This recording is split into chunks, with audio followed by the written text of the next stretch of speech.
Salut à tous YouTube, ici Pingouin, bienvenue sur cette deuxième vidéo de la série des donjons. Je vous apprends dans ces vidéos à réussir tous vos donjons sur Throne and Liberty en first time et à ne pas faire wipe votre groupe et vous faire insulter par tous vos mates. Aujourd'hui on se retrouve du coup pour la grotte de la destruction, deuxième épisode de cette série de vidéos. Un donjon qui va être extrêmement important pour les tanks et les healers grâce au grimoire convoité de l'Echirus, mais également pour les DPS DAG avec les épines scélérates de l'Echirus. Donc voilà, c'est deux items très importants, un donjon qui est énormément farmé avec une mécanique très importante à comprendre au niveau du boss. Pour le coup, c'est un donjon qui va être plutôt facile au niveau de l'avancée sur les salles et des mini-boss. Il n'y a pas forcément de grosses mécaniques à comprendre pour avancer le donjon. La mécanique principale va vraiment se jouer au niveau du boss, avec deux mécaniques différentes qui sont très importantes à comprendre si vous voulez réussir l'intégralité de vos runs. Donc c'est ce qu'on va voir aujourd'hui dans cette VOD.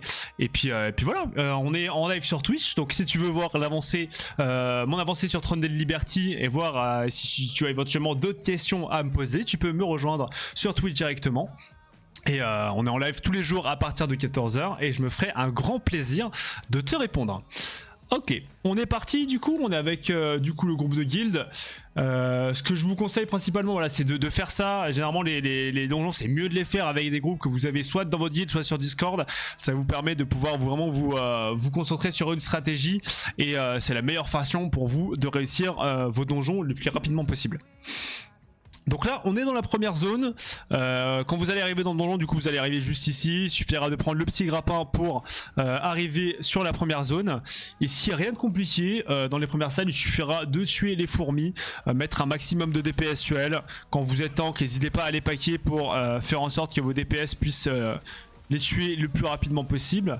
Mais il n'y a pas forcément de mécanique bien particulière, mis à part le petit poison qui va vous être appliqué. Mais derrière, il suffit juste que votre heal vous remonte tranquillement et ça ne vous posera aucun souci. Hop les. La première mécanique qui va être importante à comprendre quand vous allez arriver sur ce jeu, voilà, c'est les fourmis explosives. Le but c'est que ce soit le tank qui les récupère pour éviter que vos mates se fassent aggro. Voilà, on voit qu'Abricot a pris l'aggro parce que j'ai pas eu le temps de reprendre l'aggro, mais quand vous êtes tank, il suffit de récupérer l'aggro de ces mobs qui vont faire un petit peu de dégâts, mais qui ne seront pas suffisants pour venir vous tuer. Ici vous avez les petites larves qui vont être à tuer, donc c'est des larves des mobs qui ne sont pas encore éclos entre guillemets. Donc là ce qui va être intéressant, ça va être de focus les fourmis explosives qui sont les seuls monstres un petit peu chiants de l'instance. Donc on met un maximum de DPS, on les focus, on va les chercher. D'ailleurs on peut terminer les larves des fourmis acides et normalement si vous êtes assez rapide et que vous faites les bons focus, les larves n'ont même pas le temps de spawn avant que vous ayez fini de les tuer. Même mécanique, vous avez les larves qui vont arriver, on focus les larves explosives pour être le plus safe possible, et derrière on s'attelle aux autres larves. Le mieux c'est que toute l'instance, l'intégralité de votre groupe soit focus sur les mêmes monstres, comme ça tombe très rapidement, et généralement il y a une voire deux fourmis qui a le temps de spawn uniquement. Donc vraiment très facile lorsque vous avez un seul et même focus. Hop, et une fois ce troisième pack de monde terminé, vous avez la princesse des fourmis menantes qui va arriver. Et si pas de mécanique bien spéciale, il suffit juste de mettre une rota DPS, à la limite esquiver les attaques chargées, calmer. Mais généralement, ce mini boss n'a vraiment aucune difficulté. Vous allez prendre quelques dégâts suite au dot que vous allez prendre, principalement le toc. Il suffit de se heal un petit peu, votre heal généralement on va faire le travail. Rien de très compliqué, il suffit de la DPS. Là, comme vous voyez, le boss descend extrêmement rapidement, aucune difficulté sur ce boss, vous pouvez avancer dans l'instance. Ici, il suffit de DPS les poches de venin, tranquillement, on prend tous le même focus pour faire apparaître la prochaine vague de monstres. Hop, et donc là, même mécanique que sur le début, il suffit de venir tanker les fourmis explosives avec le tank. On peut split un petit peu les aggros, après on remonte tranquillement en barre d'HP et on continue le donjon tranquillement. Sur la prochaine mécanique, il faudra simplement tuer les fourmis qui seront reliées à l'œuf central. Une fois que vous aurez tué ces 3 fourmis, derrière vous pourrez avoir accès au reste. Donc la même que d'habitude, on essaie d'avoir le même focus que son groupe, de façon à les tuer les plus rapidement possible. On les fait une par une, ça tombe assez rapidement, rien de compliqué. Voilà, une fois que ces fourmis vont être détruites, il faudra focus l'œuf de fourmis acides géantes. Il faudra essayer de DPS le plus rapidement possible, donc n'hésitez pas à utiliser vos CD offensifs pour mettre le maximum de dégâts. Parce que vous allez avoir des fourmis explosifs qui vont spawn dans l'intégralité de la salle, et si vous mettez trop de temps à les tuer, forcément ces fourmis là vont vous exploser dessus en boucle et vous mettre des dégâts assez conséquents. Donc juste on essaye de DPS l'œuf de fourmi centrale très rapidement et il n'y aura pas de souci là-dessus. On arrive du coup sur le dernier mini-boss de l'instance. Pareil que pour le premier, rien de vraiment compliqué. Il suffit de lui mettre un maximum de DPS, esquiver les attaques chargées et derrière ça va se passer de la meilleure des façons. Et voici le deuxième mini-boss a été tué. On va pouvoir accéder à la salle du boss. Je vais vous expliquer rapidement du coup la stratégie. Du coup, je vais vous expliquer rapidement la stratégie pour tuer le boss.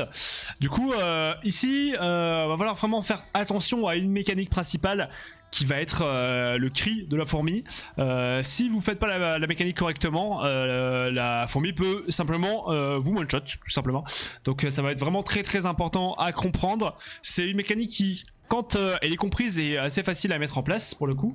Surtout qu'elle dispose de deux façons différentes de l'exécuter. Une première qui va être de tuer la fourmi de la même couleur que la zone au sol. Je vais essayer de vous le montrer ça lors de la première du premier tour. Et une deuxième stratégie, si vous ratez cette fourmi, vous pourrez monter sur le caillou sans vous faire tuer d'une certaine façon. Et j'essaierai de vous montrer ça dans la deuxième rotation. Donc pour invoquer le boss... très simple, vous avez juste à monter sur chacun des cailloux, tuer les petits œufs, voilà, comme ici. Donc là, Baliva va pouvoir abattre le dernier œuf. Et derrière, vous allez avoir le boss qui va apparaître au centre de la carte. Donc là, vous avez juste à commencer à DPS le boss tranquillement. Pour l'instant, aucun danger particulier. On esquive l'attaque chargée, bien évidemment. Et derrière on met un maximum de TPS. Vous allez avoir une première sable de fourmis de couleur qui va arriver. Là on va juste regarder, voilà, on a une zone rouge. On sait que dans la deuxième apparition des fourmis, il faudra du coup focus une fourmi rouge qui devra être tuée de préférence sur là où tous vos alliés sont pack. Donc là voilà, on a la deuxième qui est arrivée. On va bouger un petit peu. On va ramener la fourmi au corps à corps. On va se mettre à l'intérieur. Vous allez voir qu'elle va faire apparaître voilà, une zone rouge à nos pieds.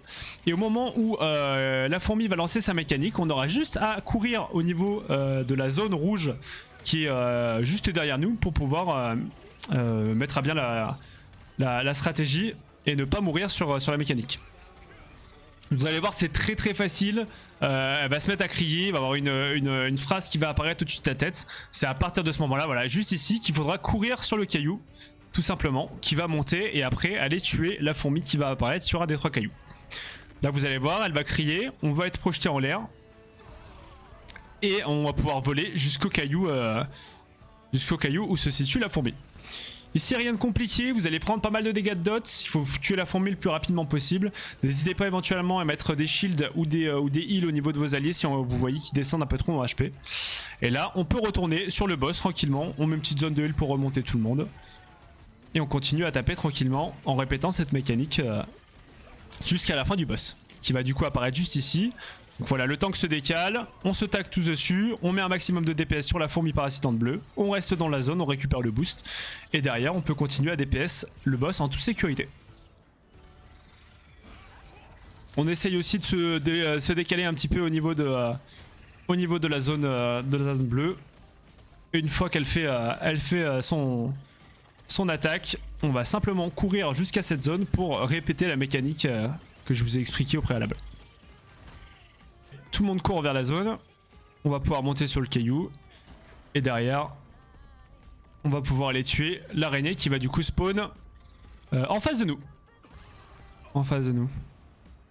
Là, vous avez juste à voler jusqu'à la zone d'en face.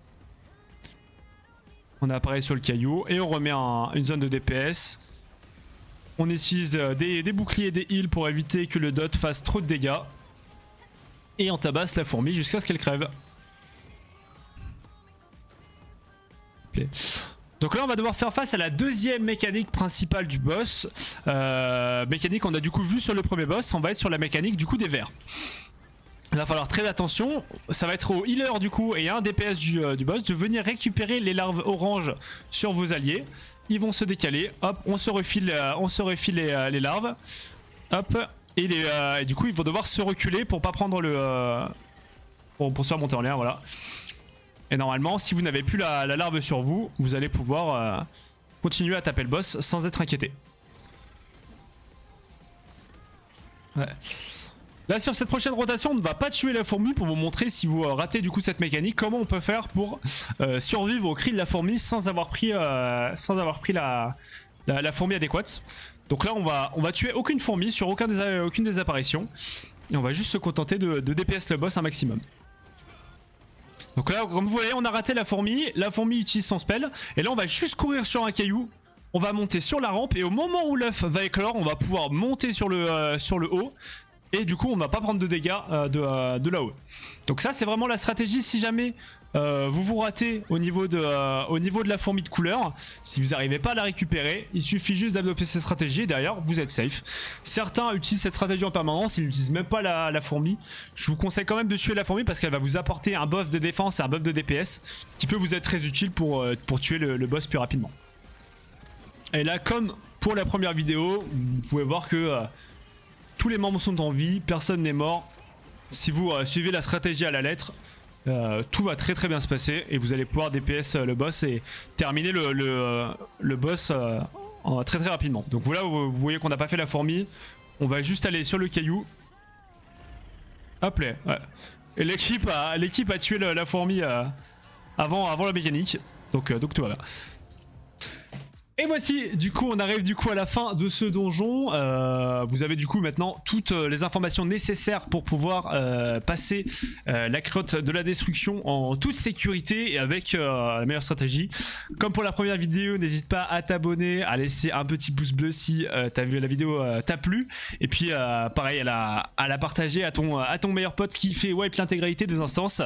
On se retrouve du coup pour la prochaine vidéo sur le troisième donjon. Je sais pas encore trop celui que je vais expliquer, mais on va essayer de faire dans l'ordre d'intérêt au niveau des items. Ici voilà, on était sur un donjon qui est très important pour les DPS et pour les tanks. C'est un donjon qui est énormément farmé, mais qui a tendance à wipe pas mal de fois parce que les personnes ne sont pas forcément familiers avec la mécanique.